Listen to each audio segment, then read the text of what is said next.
We're going to have real choice. That's why I made some changes, because I wasn't happy with the speed with which our veterans were taken care of. I wasn't happy with it. I was very concerned and disappointed. We thought that Secretary Shulkin has done a really good job, actually, in the past year, and has made some significant improvements and really reasonable reform within the Department of Veterans Affairs.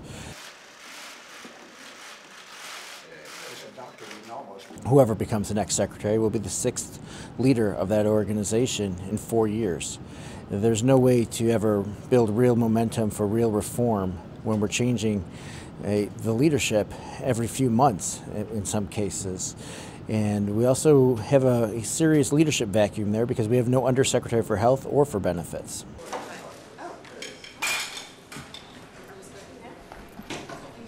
He had run private healthcare systems in the past. He was brought in to fix the problems and to specifically fix the access issues.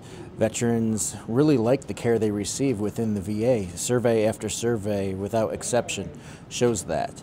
But they were having access issues where they could not get timely appointments or appointments convenient to where they lived. And Dr. Shulkin brought a whole new level of transparency to the system. We are going to be committed to transparency in how we spend the money. What we have now is that if a veteran cannot receive the care that he or she needs and when they need it, then they can go into the community for their care. And about 1/3 of all veterans now receive their health care in the community.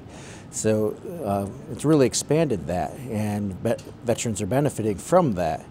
I think the President has done a good job of speaking for himself. The reason that these controversies around him have swirled and really have been manufactured in some cases were by the pro-privatization groups that wanted to get rid of him, that want to keep the VA unstable so that we cannot have real reform.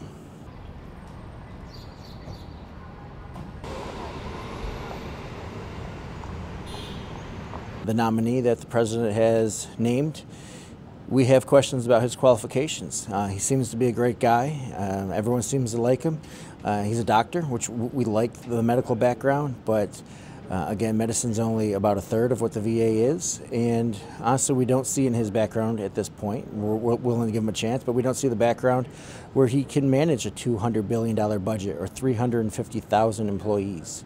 It's called genetics. I don't know. It's some people have just great genes. I told the President that if he had a healthier diet over the last 20 years, he might live to be 200 years old. I don't know. We want to see what he thinks about privatizing the VA. We've already made that very clear. That's a non-starter.